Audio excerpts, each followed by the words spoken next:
Hello guys, welcome back to my channel study more Ravi. तो आज हम एसएससी जीडी हिंदी सिलेबस का नेक्स्ट टॉपिक सर्वनाम डिस्कस करेंगे और उससे जुड़े हुए मोस्ट टॉप 20 क्वेश्चन को डिस्कस करेंगे। तो वीडियो के अंत तक आप बने रहना और वीडियो को सपोर्ट करो, लाइक करो, चैनल को सब्सक्राइब करो। तो चलिए शुरू करते हैं। सर्वनाम, उसके भेद और उनकी परिभाषाएं जानते हैं। तो पहले हम सर्वनाम के बारे में और उसकी परिभाषा के बारे में जानते हैं। ठीक है। तो सर्वनाम की परिभाषा, जो शब्द संज्ञा के स्थान पर प्रयोग किए जाते हैं उन्हें हम सर्वनाम कहते हैं। सरल शब्दों में बात करें तो नाम के बदले आने वाले शब्दों को हम सर्वनाम कहते हैं। और उद्देश्य क्या है? भाषा में संज्ञा शब्द की बार बार पुनरावृत्ति को रोककर वाक्य को सुंदर, स्पष्ट और संक्षिप्त बनाने के लिए हम कुछ शब्दों का उपयोग करते हैं, जैसे कि मैं, तुम, वह, वे, आप, यह, जो, सो, कोई, कुछ, कौन, क्या आदि। इन सब शब्दों का हम प्रयोग करते हैं। जैसे एग्जाम्पल संज्ञा के साथ है, राम स्कूल गया और राम ने खाना खाया। तो इसको हम सर्वनाम के शब्दों के साथ जोड़कर इस सेंटेंस को कैसे बना सकते हैं? राम स्कूल गया और उसने खाना खाया।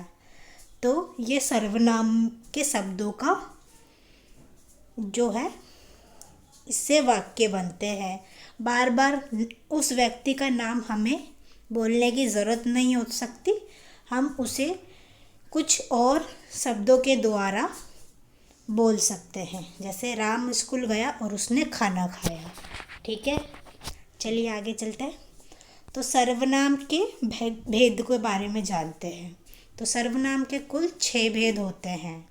पहला होता है पुरुषवाचक, दूसरा निश्चयवाचक, तीसरा अनिश्चयवाचक सर्वनाम, चौथा प्रश्नवाचक सर्वनाम, और पांचवा संबंधवाचक सर्वनाम, और लास्ट होता है निजवाचक सर्वनाम। ये सर्वनाम के भेद हैं 6। अब इन सर्वनाम के भेदों की हम डेफिनेशन पढ़ेंगे, परिभाषा।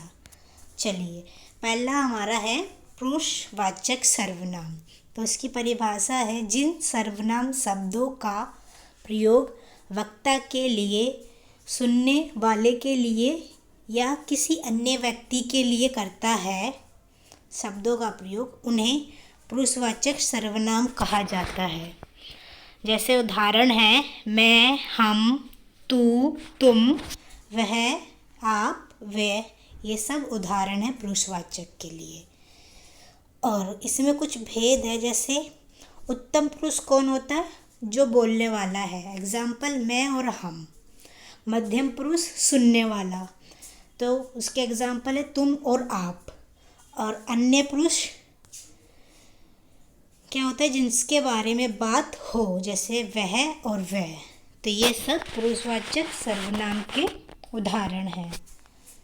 नेक्स्ट है निश्चयवाचक सर्वनाम। तो निश्चयवाचक सर्वनाम क्या परिभाषा, जो सर्वनाम किसी व्यक्ति वस्तु का निश्चय पूर्वक बोध कराते हैं उसे निश्चयवाचक सर्वनाम कहते हैं। ठीक है, उदाहरण है यह, वह, ये या वे। तो ये सब निश्चयवाचक सर्वनाम के शब्द हैं जिससे हम वाक्य बनाते हैं। तो कुछ यहाँ पे सेंटेंस है, जैसे यह मेरी पुस्तक है, वे मेरे मित्र हैं। तो यह है और वे, ये सब निश्चयवाचक सर्वनाम के रूप है। नेक्स्ट थर्ड है हमारा अनिश्चयवाचक सर्वनाम। तो इसकी परिभाषा है, जिन सर्वनाम शब्दों में किसी व्यक्ति, वस्तु या स्थान की निश्चितता का बोध नहीं कराता उन्हें अनिश्चय सर्वनाम कहते हैं। ठीक है, निश्चितता का बोध नहीं कराता उसे अनिश्चयवाचक सर्वनाम कहते हैं। उदाहरण के लिए कोई और कुछ, तो ये अनिश्चयवाचक सर्वनाम के शब्द है। वाक्य इनसे क्या बनते हैं? दरवाजे पे कोई खड़ा है, दूध में कुछ पड़ा है, तो ये अनिश्चयवाचक सर्वनाम होते हैं जो कोई और कुछ के रूप में प्रयोग किए जाते हैं। नेक्स्ट हमारा फोर्थ है प्रश्नवाचक सर्वनाम। तो प्रश्नवाचक सर्वनाम की परिभाषा है जिन सर्वनाम शब्दों का प्रयोग प्रश्न पूछने के लिए किया जाता है।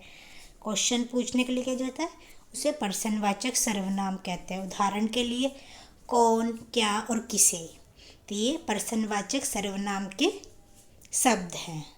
अब वाक्य कैसे बनते हैं इनसे? तो पहला है वह कौन है, तुम क्या खा रहे हो, तो ये हम किसी से प्रश्न पूछ रहे हैं जो प्रश्नवाचक सर्वनाम के ऐसे सेंटेंस बनते हैं। ठीक है, नेक्स्ट है हमारा पांचवा संबंधवाचक सर्वनाम। तो संबंधवाचक सर्वनाम और उसकी परिभाषा है जिन सर्वनाम शब्दों का प्रयोग वाक्य में संज्ञा या सर्वनाम के संबंध बताने के लिए किया जाता है उसे संबंधवाचक सर्वनाम कहते हैं। संज्ञा और सर्वनाम के संबंध बताने के लिए किया जाता है उसे संबंधवाचक सर्वनाम कहते हैं। उदाहरण के लिए जो, जैसा, जैसा, वैसा, तो ये इसके शब्द हैं। अब हम सेंटेंस कैसे बनाते हैं? जो बोएगा सो काटेगा, जिसकी लाठी उसकी भैंस, तो ये संबंधवाचक सेंटेंस इस तरह से बनते हैं। नेक्स्ट है हमारा लास्ट निजवाचक सर्वनाम। इसकी परिभाषा है जिन शब्दों का प्रयोग वक्ता स्वयं के लिए करता है। किसके लिए? स्वयं के लिए करता है, उसे हम निजवाचक सर्वनाम कहते हैं। उदाहरण है स्वयं, खुद, अपना, तो ये निजवाचक सर्वनाम के शब्द हैं। तो इसके सेंटेंस कैसे बनते हैं? मैं अपना काम स्वयं करूँगा, मैं खुद चला जाऊँगा, तो ये निजवाचक सर्वनाम के वाक्य हैं। तो निजवाचक सर्वनाम में हम स्वयं, अपना या खुद का इन शब्दों का प्रयोग करते हैं। तो चलिए नेक्स्ट, अब इसमें कुछ पर्सन हैं जो आपको पता चलेगा कि इसमें क्वेश्चन कैसे पूछे जाते हैं। ठीक है, तो पहला पर्सन है वह कल दिल्ली जाएगा, तो इस वाक्य में सर्वनाम पहचाने। तो इसमें सर्वनाम है वह जो है वो पुरुषवाचक सर्वनाम का भेद बताता है। नेक्स्ट क्वेश्चन है कोई और कुछ किस प्रकार के सर्वनाम है? तो कोई और कुछ ये अनिश्चयवाचक सर्वनाम का बोध कराते हैं। थर्ड क्वेश्चन है निश्चयवाचक सर्वनाम के दो उदाहरण दो। तो निश्चयवाचक सर्वनाम में हम किन शब्दों का प्रयोग करते हैं? यह, वह, इन शब्दों का प्रयोग करते हैं जो निश्चयवाचक सर्वनाम में आते हैं। नेक्स्ट, अब चौथा क्वेश्चन है आपका स्वयं या अपने आप का प्रयोग किस सर्वनाम में होता है? स्वयं और अपने आप, तो स्वयं और अपने आप का कौन सा सर्वनाम होता है? निजवाचक सर्वनाम। ये स्वयं और आप के लिए प्रयोग होता है। नेक्स्ट क्वेश्चन, वाक्य में जो सो का प्रयोग किस लिए होता है? जो सो, तो जो सो का प्रयोग होता है संबंधवाचक सर्वनाम को बताने के लिए। जो करेगा सो पाएगा, तो इसका सेंटेंस हमने देखा था संबंधवाचक सर्वनाम में यही होता है। नेक्स्ट क्वेश्चन, तुम कहाँ जा रहे हो? तो इसमें कौन सा सर्वनाम होगा? तुम कहाँ जा रहे हो, तो हम किसी से पूछ रहे तुम कहाँ जा रहे, तो इसमें तुम पुरुषवाचक सर्वनाम है जिसमें मध्यम पुरुष का हम प्रयोग कर रहे हैं। ठीक है,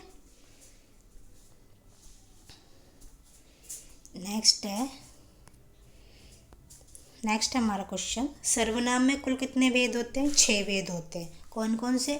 पुरुषवाचक, निश्चयवाचक, अनिश्चयवाचक और निजवाचक, संबंधवाचक और प्रश्नवाचक सर्वनाम। ये सब हमारे सर्वनाम के 6 भेद हैं। नेक्स्ट क्वेश्चन, मैं और हम में कौन सा पुरुषवाचक सर्वनाम है? मैं और हम क्या है? उत्तम पुरुषवाचक सर्वनाम है। नेक्स्ट क्वेश्चन, यह मेरी पुस्तक है।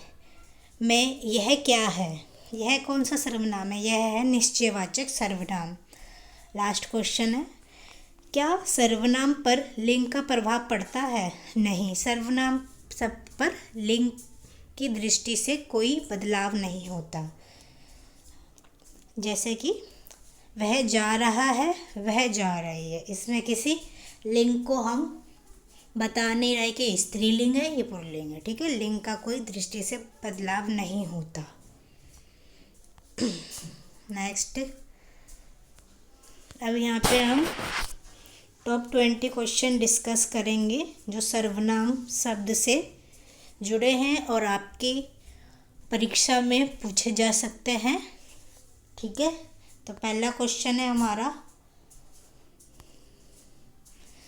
वह जा रहा है। इस वाक्य में वह कौन सा सर्वनाम है? तो आपके ऑप्शन है निजवाचक, निश्चयवाचक, पुरुषवाचक या प्रश्नवाचक। तो वह कौन सा सर्वनाम है? डी। डी नहीं है आपका, सी है, पुरुषवाचक सर्वनाम है। डी में तो हम प्रश्नवाचक से पूछते हैं, तो वह हमारा पुरुषवाचक सर्वनाम है। ठीक है, नेक्स्ट, कोई किस प्रकार का सर्वनाम है? तो ऑप्शन से आपके निश्चयवाचक, अनिश्चयवाचक, संबंधवाचक, निजवाचक। तो कोई शब्द हमारा कौन सा सर्वनाम है? कोई हमारा अनिश्चयवाचक सर्वनाम है। ठीक है, नेक्स्ट क्वेश्चन, यह मेरी पुस्तक है। तो यह कौन सा सर्वनाम है? ऑप्शन से आपके पुरुषवाचक, अनिश्चयवाचक, निश्चयवाचक या संबंधवाचक। तो यह मेरी पुस्तक है, इसमें अनिश्चयवाचक सर्वनाम का हम प्रयोग कर रहे हैं। मैं अपना काम स्वयं करता हूँ। तो स्वयं कौन सा सर्वनाम है? पुरुषवाचक सर्वनाम, निजवाचक सर्वनाम या प्रश्नवाचक सर्वनाम या अनिश्चयवाचक सर्वनाम। तो स्वयं निजवाचक सर्वनाम को दिखाता है। जो करेगा सो भरेगा। तो जो सो किस प्रकार के सर्वनाम है? ऑप्शन से आपके प्रश्नवाचक, निजवाचक, संबंधवाचक या अनिश्चयवाचक। तो जो सो हमारे संबंधवाचक सर्वनाम को बताते हैं। नेक्स्ट क्वेश्चन, मैं कौन सा पुरुषवाचक है? मैं में कौन सा पुरुष है? मध्यम पुरुष है, अन्य पुरुष है, उत्तम पुरुष है या कोई नहीं है? तो मैं अपना हमारा उत्तम पुरुष आता है। ठीक है, नेक्स्ट क्वेश्चन, तुम कहाँ जा रहे हो? इसमें तुम क्या है? ऑप्शन से प्रश्नवाचक सर्वनाम, पुरुषवाचक सर्वनाम, निजवाचक सर्वनाम, निश्चयवाचक सर्वनाम। तो तुम हमारा पुरुषवाचक सर्वनाम है। जिसकी लाठी उसकी भैंस। जिसकी लाठी उसकी भैंस। तो इसमें हमारा कौन सा सर्वनाम है? तो आपके ऑप्शंस है प्रश्नवाचक, संबंधवाचक, निजवाचक या निश्चयवाचक। तो जिसकी हमारा है संबंधवाचक सर्वनाम। नेक्स्ट, किसने किस प्रकार का सर्वनाम है? तो ये जो किसने है ये किस प्रकार का सर्वनाम है? आपके ऑप्शन से प्रश्नवाचक, निजवाचक, निश्चयवाचक, संबंधवाचक। तो किसने हमारा होता है प्रश्नवाचक सर्वनाम। तो यहाँ पे हम किसी से क्वेश्चन पूछते हैं तो प्रश्नवाचक सर्वनाम का उपयोग करते हैं। नेक्स्ट, सब कुछ समाप्त हो गया। तो सब कुछ क्या है? आपके ऑप्शन से पुरुषवाचक, संयुक्तवाचक, प्रश्नवाचक या निश्चयवाचक। तो सब कुछ में हमारा कौन सा सर्वनाम है? सब कुछ में हमारा संयुक्तवाचक सर्वनाम है। नेक्स्ट क्वेश्चन, वह कौन सा सर्वनाम है? तो वह शब्द कौन सा सर्वनाम है? पुरुषवाचक, प्रश्नवाचक, अनिश्चयवाचक, निजवाचक। तो वह हमारा अनिश्चयवाचक सर्वनाम है। नेक्स्ट क्वेश्चन, मुझे सब कुछ चाहिए, तो इसमें कुछ कौन सा सर्वनाम है? अनिश्चयवाचक, निश्चयवाचक, प्रश्नवाचक, संबंधवाचक। इसमें गलती हुई है। वह हमारा कौन सा सर्वनाम है? वह हमारा पुरुषवाचक सर्वनाम है। अनिश्चयवाचक सर्वनाम नहीं है, पुरुषवाचक सर्वनाम है। तो इसका ऑप्शंस ए सही रहेगा। जो हमारा वे है वो पुरुषवाचक सर्वनाम है। नेक्स्ट क्वेश्चन, मुझे कुछ चाहिए, इसमें कुछ क्या है? कुछ हमारा अनिश्चयवाचक सर्वनाम है। ठीक है। नेक्स्ट क्वेश्चन, जो पढ़ेगा वह पास होगा, तो वह हमारा कौन सा सर्वनाम है? प्रश्नवाचक है, संबंधवाचक है, सहसंबंधवाचक है, या अनिश्चयवाचक है, या निजवाचक है? तो वह जो पढ़ेगा वह पास होगा, यह हमारा सहसंबंधवाचक सर्वनाम है। ठीक है, इसमें सहसंबंधवाचक सर्वनाम है वह। नेक्स्ट क्वेश्चन, निम्न में से कौन सा निजवाचक सर्वनाम है? तो निजवाचक सर्वनाम ऑप्शन से आपके अपना, कोई, यह, कौन। तो निजवाचक सर्वनाम है अपना, मैं, स्वयं, खुद, ये सब निजवाचक सर्वनाम है। नेक्स्ट क्वेश्चन, हर कोई सफल होना चाहता है, तो हर कोई कौन सा सर्वनाम है? प्रश्नवाचक सर्वनाम, संयुक्तवाचक सर्वनाम, निश्चयवाचक सर्वनाम, या पुरुषवाचक सर्वनाम। तो हर कोई सफल होना चाहता है, इसमें हर कोई है संयुक्तवाचक सर्वनाम। नेक्स्ट क्वेश्चन, कौन किस प्रकार का सर्वनाम है? इसमें आपके ऑप्शन से प्रश्नवाचक, अनिश्चयवाचक, निजवाचक, या संबंधवाचक। तो कौन हमारा प्रश्नवाचक सर्वनाम है। तो नेक्स्ट क्वेश्चन है हमारा, यह किसने किया? तो इसमें यह कौन सा सर्वनाम है? प्रश्नवाचक है, निश्चयवाचक है, संबंधवाचक है, या अनिश्चयवाचक? तो यह हमारा निश्चयवाचक सर्वनाम का बोध कराता है। नेक्स्ट क्वेश्चन है हमारा, जो बोलेगा सो काटेगा। तो इसमें सो शब्द किस सर्वनाम का प्रयुक्त करता है? प्रश्नवाचक, संबंधवाचक, सहसंबंधवाचक, या अनिश्चयवाचक? तो सो हमारा सहसंबंधवाचक सर्वनाम को बोध कराता है। नेक्स्ट क्वेश्चन, जैसा करोगे वैसा भरोगे। तो इसमें जैसा शब्द किस सर्वनाम के लिए प्रयुक्त होता है? प्रश्नवाचक, संबंधवाचक, अनिश्चयवाचक, या पुरुषवाचक? तो इसमें जैसा हमारा संबंधवाचक सर्वनाम के लिए प्रयुक्त होता है। तुम कब आओगे? तो कब किस सर्वनाम के लिए प्रयुक्त होता है? प्रश्नवाचक सर्वनाम, प्रश्नवाचक अव्यय सर्वनाम, या संबंधवाचक, या निजवाचक? तो तुम कब आओगे, में कब हमारा प्रश्नवाचक अव्यय का संबंध बताता है। तो ये हमारे गाइस टॉप 20 क्वेश्चन थे जो अब हो गए हैं। तो आप वीडियो को अच्छे से शुरू से एंड तक देखना, ताकि आपको सर्वनाम से रिलेटेड जो भी परेशानी है वो क्लियर हो जाएगी। और आप टॉप 20 क्वेश्चन भी देखना, ताकि आपको सर्वनाम और उसके भेदों के बारे में भी पता चले, और क्वेश्चन किस तरह के हमारे एग्ज़ाम में पूछे जाते ये भी आपको पता चल जाएगा। तो आपको बस वीडियो को लाइक करना है और इस चैनल को सब्सक्राइब करना है। Thank you. जय हिंद, जय भारत।